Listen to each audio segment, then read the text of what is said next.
The final award of the evening is the highest annual honor bestowed by the Southwest PGA on a PGA professional. Abby Parsons, PGA head golf professional at Pinnacle Peak Country Club in Scottsdale, is the recipient of the Southwest PGA Golf Professional of the Year Award for her leadership, strong moral character, and substantial record of service to the section and the game of golf. Born and raised in Pinehurst, North Carolina, Abby's connection to the game began early.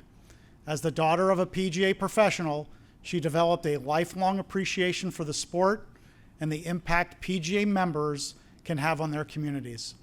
She attended Boston University, where she competed for 4 years on the women's golf team and graduated with a Bachelor of Science degree in journalism with an emphasis in broadcasting. During her collegiate career, she earned second team All-Patriot League honors in 2019 and was named to the Patriot League Academic Honor Roll in 2017. Following graduation, she began her career in the golf industry as a golf operations intern at Whistling Straits in Sheboygan, Wisconsin, where she was named the second assistant golf professional 2 seasons later.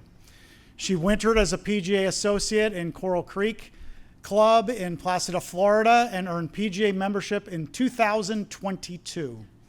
Later that year, Abby relocated to Arizona to serve as the lead assistant PGA professional at the country club at DC Ranch before joining Pinnacle Peak Country Club in 2023.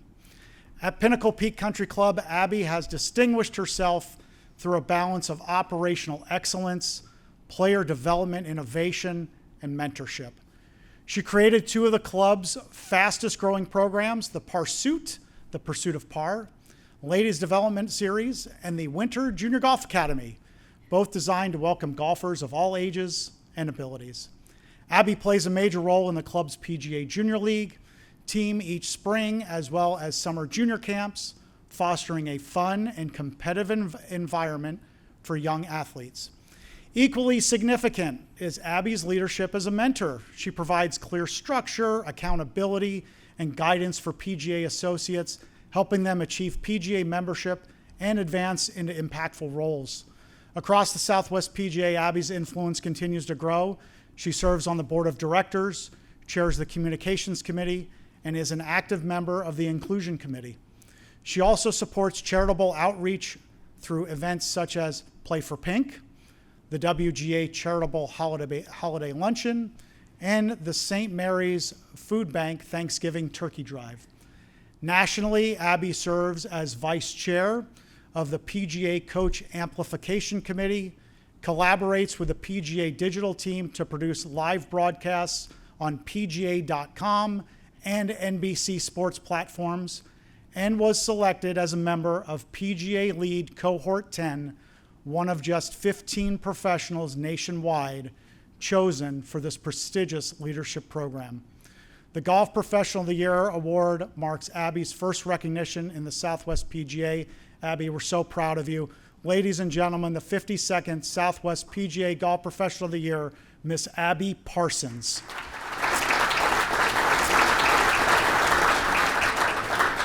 The highest honor. Yeah, no kidding. You went straight to the top, didn't you? Yeah, skipped a few steps, but very grateful for it, absolutely. So, watching you on the podcast, knowing your background, educationally, you're a journalist background, you're pretty good at what you do. What does it feel like being on that side, being interviewed versus the person interviewing? It's very uncomfortable. All right. I don't know who's more nervous, you or me. I don't know. I feel like I'm more nervous than Tommy right now. So the idea was, I'm thinking, how can I impress her as a journalist? I'm not a journalist, right? I'm just a golf pro. You're doing great. But I thought, what if we put a table here and put some hot chicken wings and we ask these questions as we move up the thing, and the staff turned that down. They said that's already been done. So we'll just stick to the traditional I wouldn't format. say no to a chicken wing, but...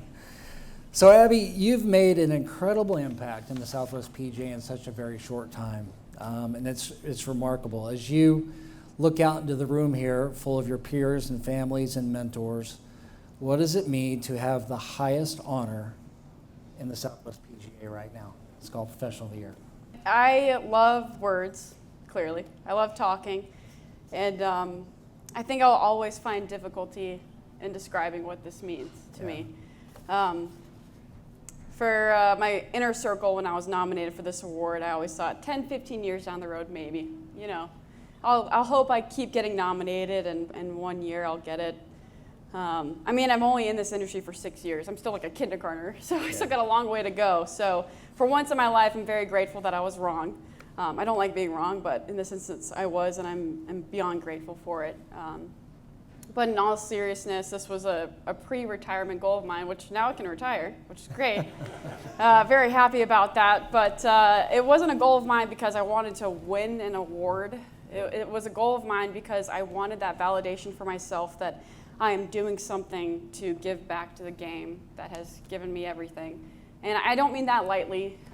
The game has truly, literally given me everything. My parents met because of golf. I have some of my favorite memories with my brothers because of golf. I got my college education paid for because of golf. I made some of the best friends because of golf. I met my husband because of golf. And now golf puts food on the table. So there's been so much that golf has done for me, and I know I'm not the only one out there that has experienced that. And I think if there's anything I can do to give back is a goal of mine, and I'm capable, and I hope to continue to do that. But it is a lifetime honor of mine, and I will always struggle to put it into words, but I'm beyond grateful. Wow. So you've competed at Boston University. You balanced athletics and academics, and even studied journalism and broadcasting. How did that combination of experience prepare you for the leadership that you brought to our section? Part of it is, I mean, if for any of those in the room that were a college athlete, it feels like a full-time job. Yeah. So part of it is time management. We all know how busy we can get as golf professionals. We're juggling a lot of things, and I think having that experience as a student athlete, a Division I student athlete, was something that I will always be grateful for. You're juggling a lot of things, you're traveling, you're trying to catch up, but you're doing the best you can to not only represent yourself, but you have to represent the university. And so I take that into representing Pinnacle Peak Country Club the best I can, representing the section the best I can, and representing the association the best I can. So I take that into it, and also I grew up in Pinehurst, North Carolina. I'm not sure if you guys have heard of it, but it was a very small town at the time, and going from that to Boston University, I met one other person my entire 4 years from North Carolina. It was very international, people all over the country I got to meet, and it helped me learn just how people are and interacting with different people and learning different backgrounds, and honestly a strong foundation for that too is being on a college golf team. You get to travel the country, playing some of the coolest golf courses ever, and I would always go into the golf shop after the final round, shake the hand of the PGA professional behind the counter, and they were always in the best of moods to see you and to hear you thank them. And just having that, it made such an impact on me because my dad's a PGA professional, so having that and then seeing that PGA professional everywhere I went always reminded me of how lucky we are to just be surrounded by golf. And I will always rely on that to be a leader as well, just to realize how lucky we truly are. Yeah. So from the Midwest to the East Coast and now the Southwest, which of those early stops at places like Whistling Straits really laid the foundation for the success we're celebrating with you tonight? I mean, honestly, all of them have played such a major role into shaping who I am today, not only as a professional, but as a person. Whistling Straits, I mean, coming out of college and being an intern at Whistling Straits in 2020, what was supposed to be the Ryder Cup year, got delayed till 2021. It was so cool. Yeah. I mean, I could not put into words, like I was surrounded by the coolest golf pros. It was such a great experience. I got to meet new people every day, because being at a resort, it is new people every day. It is a machine. And they walk onto that facility and they're like, this is like Disney World, and they are just the happiest to be there. And so to be a part of that experience, to be a part of their Disney World, I'm no Minnie Mouse, but I would like to think that I, help the cause a little bit. But having that experience was incredible. I had great mentors there, and then I was seasonal at Coral Creek Club in Florida. And honestly, that was such a juxtaposition to Whistling Straits, a massive resort, to Coral Creek Club, which was a very private, just golf club. No tennis, no pool, no nothing. And I had an incredible head golf professional. His name was Jim Lobauer. He's still there. He's a master PGA professional. And the patience he had for me is just mind-boggling, because I knew nothing about anything. And I grew up in the golf world, but growing up in a competitive golf world, I didn't know what a shamble was. Yeah. I didn't know how handicaps worked. I didn't know what golf genius was. So I had a lot to learn, and Jim Lobauer was so patient with me, and it came to the point where every day I would open the golf shop, I would write a list. It would be Abby's to-do list, and it would be all the questions I had for him that day, all the things I had to talk to him about that day, and everything that I felt like we needed to do that day. I would leave it on his desk. Jim Lobauer would come in, pick up the list. He'd be like, all right, Abby, come on in. I would sit down with him for at least half an hour and just go over the list. And he would answer every question I had. He would talk to me about whatever I wanted to talk about. He was the first mentor that I feel like I could ask him anything. Yeah. And he's the reason truly why I finished the PGA program. I did levels 1 through 3 in a year. It's because of his support. He would always ask me what I've done, what I need to do, and how he could help. And I only strive to be that type of mentor for future assistants and associates in the future. But after that, coming over to Arizona, working at DC Ranch, I'm gonna be honest, I didn't know who Dick Highland was when I got here. And I very quickly learned that I needed to know who Dick Highland was when I got here. But having him as a mentor and having him in my corner is so valuable. He helps me so much. He's the reason why I ran for the board. I had no idea what I was doing. I didn't know what a board was, a committee was, but I just wanted to be involved. Right. And then obviously leading into Pinnacle Peak Country Club, which I have the most supportive membership, the best staff members around me, and obviously the best mentors. I have Travis Moore, an incredible director of golf. I call him my yes man. He doesn't know that. But he says yes to every crazy idea I have. And then obviously I have Jim Murphy, which I could talk hours about how much that man has impacted my life. But all of those places have played a major part in who I am today. I don't think I could pinpoint one of them that has played the biggest impact. Probably Pinnacle Peak, because I've spent half my career there now, but overall I've been incredibly lucky. Well, let's talk about some of those ideas. So you've built programs like Parsons and the Winter Junior Golf Academy that have really expanded in participation. Looking at the growth you've sparked, what motivates you about bringing new faces into the world of golf? I think as a PGA professional, our job is to grow the game. Like, we all know that, and that starts to wherever you're working. And at Pinnacle Peak Country Club, I think there's always opportunities to grow the game. I mean, there's members that have been there for decades. There's members that have been there for 10 minutes. And I think it's important to always bring new ideas to the table, to include the old and the new, to have them mingle and whatnot. But one, for the Winter Junior Golf Academy, I was one of those juniors at one point. Growing up in Pinehurst, North Carolina, my dad's a PGA professional. He has shaped me into the person who I am today. And I've been to his junior camps my entire life. I've experienced that, and I think building more opportunities. Also, shout out to Tyler, not my husband Tyler, the other Tyler. He built a great junior golf program there. So having the Winter Junior Golf Academy, giving them more opportunities in the busy season, not only the summer season, it shows them, how special it is to be a part of Pinnacle Peak Country Club and how special it is to learn the game of golf. It's all about fun, though, in the end with kids, and we've all mentioned that. It's not about, making sure that you are aimed properly when you're 4 years old. It's about making good memories on the golf course, because that's what keeps those kids coming back. Sure. As far as the pursuit to par, those ladies, they are awesome. Having those clinics weekly, they're there for fun, they're there for instruction, and the whole purpose of that is for them to keep coming back, for them to have new friends to tee it up with.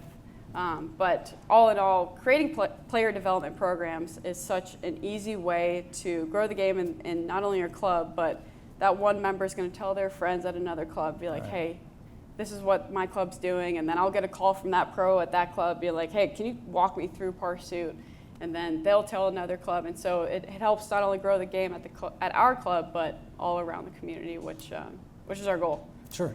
Let's move on to leadership within the Southwest PGA. You serve in a lot of different capacities right now. Board leadership, communications, inclusion initiatives, and in digital media, which is cool. What is it about the section and your fellow professionals that motivates you to serve at such a high level now?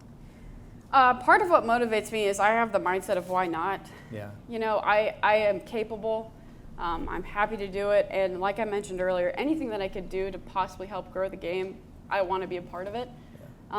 And part of it too, it's really important to know where you are, like what the Southwest section means, what the Southwest section is capable of, and only hope to continue to grow that. Like I said, when I ran for board, I had no idea what I was doing. I'm lucky enough to have a great ED, Bernie Eaton. Thank God for you, because I had no idea what I was doing. He really took me under his wing to guide me through everything. But on top of that is when we are involved at a committee level, a board level, a subcommittee, anything, it opens doors to meeting new people, more possibilities to growing the game, and more possibilities just to better yourself. Right. The amount of mentors you can meet in a boardroom, in a committee room, is just endless. So I always think, why not be a part of it? It's very easy to enjoy going to the golf shop every day, teaching lessons every once in a while, but to be involved at that level, it is such an honor, and I think more people should be involved. I've said it for years. For young professionals and assistants in the room tonight and watching online, what advice do you give them as they build their careers in golf? Whew. Like I said, I'm still a kindergartner, so I have a lot to learn. I have a couple pieces of advice. One is find a good mentor. That's my number one. I truly would not be anywhere without my mentors, starting with my dad, Mike Oschenbach at Whistling Straits, Jim Lowbauer, Coral Creek Club, Dick Highland at DC Ranch, Jim Murphy and Travis Moore at Pinnacle Peak. They have shaped me into who I am. I did not do this alone. My second piece of advice, this was never told to me, but it's something that I think is very important to us as PGA professionals and golf professionals, is if I go into work and if anybody looks at me and asks, what's wrong or are you okay? There's something going on. I never want anybody to look at me and think I'm not happy to be where I am. And it's part of the job to provide joy to the people around us, whether it's members, resort guests, people at a driving range. And we can only provide that joy if we are feeling that joy ourselves, which leads into my third piece of advice, which is look around you. We work in one of the coolest industries in the world. We work in the golf industry. Just look outside your window. You are at a golf course. Yeah. You are helping people fall in love with the game that hopefully we all love here. But having that and just taking that deep breath of realizing how lucky you truly are to be where you are, I think will help you every day. And as a young assistant or young professional, wherever you are in your career, realizing how lucky you are is step one into opening doors to hopefully gaining more confidence, becoming more involved, and hopefully leading more people around you as well. Yeah, that's great. You've spent some time with the PGA of America's digital team on PGA.com too. That's your forte, as well as NBC broadcast. Do you see yourself leaning further into broadcasting, perhaps your career heading in a different direction? Not to jeopardize Pinnacle Peak. But you're young in your career, like you said. Yeah. Does that pull you in your mind, or is it operationally? That's a great question, and I would be lying if I said I haven't been approached about this and whatnot. And I try not to address it, not because I'm offended by that being brought up or anything, but I never want people to get the impression that I don't love what I do now and that I don't strive every day to be better as a head golf professional and PGA professional now. What I love about what I do and how lucky I am is that I get to do both. Yeah, absolutely. I get to be that golf professional behind the counter or on the driving range. I get to hand the club championship trophy off. I get to shake the hand of the golfer who just won their first member guest.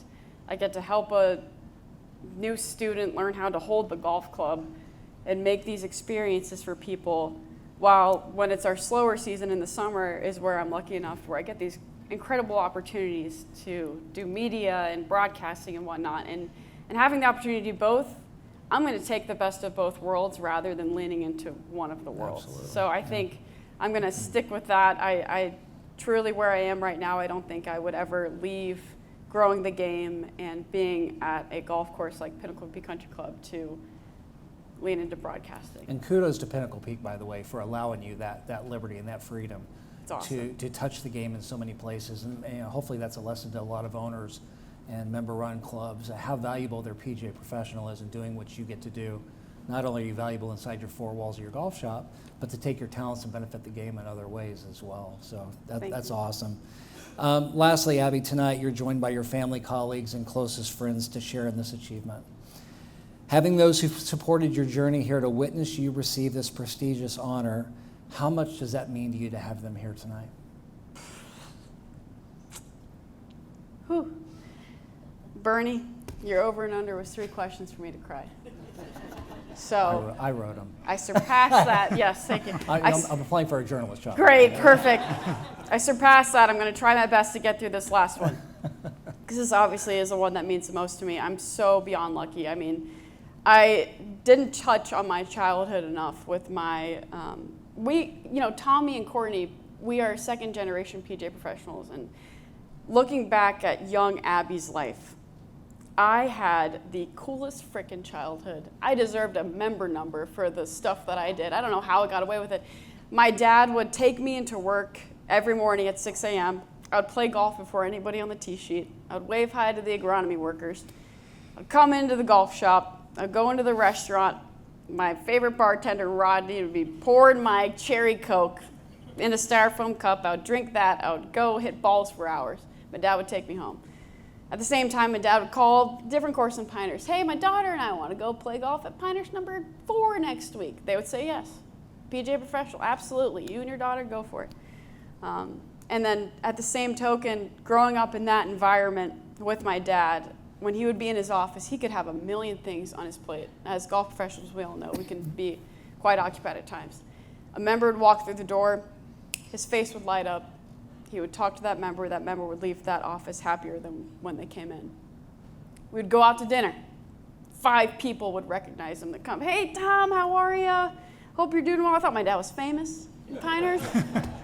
He was just a PGA professional. That's how it goes. We all know. If we go out, we run into a bunch of people, and I just looked at him and I thought, how cool is that? Like that, he is Superman. I want that job. And so I have to thank, first and foremost, my dad and my mom. You know, my mom doesn't get as much props as my dad 'cause she's not a PGA professional, but she took me to those lame golf tournaments sometimes, and she's the one that taught me how to read and write and speak properly. And thankfully for you, I can send an email without too many grammatical errors. So I appreciate my parents. My older brother, Cal, and his wife are here.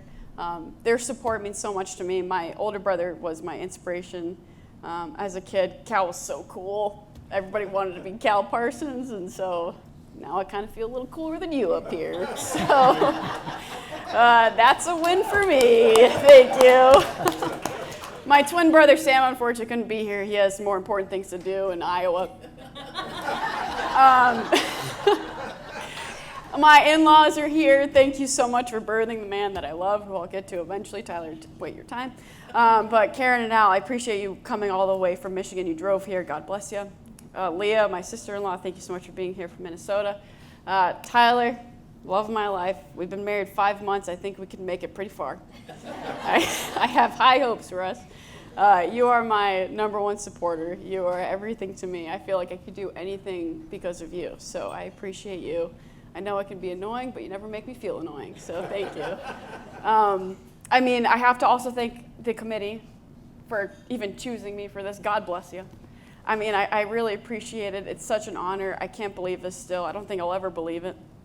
I have to thank Paradise Valley Country Club. This is gorgeous. Good job. Thank you, everybody, for being here. Golf professionals, this is our busiest time of year. I got the club championship tomorrow. I got to be there bright and early, so thank you. My Pinnacle Peak Country Club table. I don't even know how to put into the words what you all mean to me. The members here, you have made me feel so supported, so loved, and seeing all of your smiling faces come into the golf shop make my job that much better, and you make me realize why I do what I do. Travis Moore, my yes man, thank you for saying yes to all my crazy ideas. Thank you for being such a great supporter. Dick Highland, thank God I know who you are now because you've brought me so much greatness into my life. And before I get to this last goofball, I have to say, when I sat in this awards ceremony a couple years ago as a member of the board, I looked at the back of that pamphlet and I saw a couple names were on there twice. One of them being Dick Highland and one of them being Jim Murphy. And so I sent a text to a group chat with those two in there and be like, wow, you guys won this thing twice, leave some for the rest of us. And they laughed. And then I looked at that list again And I didn't see any women on there. And I texted them, I was like, there's no woman on this list. No woman has won Golf Professional of the Year. What's up with that? Without skipping a beat, Jim Murphy replies, let's get you to be the first. And, oh, jeez. I thought talking about my dad would kill me, but Jim Murphy, God darn it. So now I hope when people look at the back of that pamphlet, when young women golf professionals look at the back of that pamphlet, they feel like they can do it too. So Murph, I hope you take that pamphlet home and see the last name on that list and realize that I'm on that list because of you. So, jeez Louise, pull it together. You know, being the woman, I'm the first person up here with this award that has a full face of makeup on, so I got to be careful. But I knew this would be my longest answer because I have so many people to thank, and there's so many other people that I need to thank. So if I forgot you, I'm sorry. The Southwest section, you're incredible. The staff, thank you so much for always supporting me. But I'm so beyond lucky, and I'm so honored to have this award, to be the first woman, and I'm even more honored to know that I will not be the last. Absolutely. So, thank you. Awesome. Let's do one more thing real quick. You know, I look down, I got this pamphlet here, and I look at it once a year as well, and you know, I see names like, and this dates back to 1963, but you know, they get names like Ralph Bernheisel, Mac McCarley, before your time, of course. Dick Hyland, like you said, Rick Price, Jim Murphy, Greg Avant, Michael Haywood a couple of times on there, Joe Shue. It's a pretty impressive list. Mark Gurnow, not Gurnow, Yes. right? Gurnow. Mark. And yes, as a matter of fact, please, if you're in the room and you're a former golf professional of the year, will you please stand real quick, please? If you've won Golf Professional of the Year, please stand.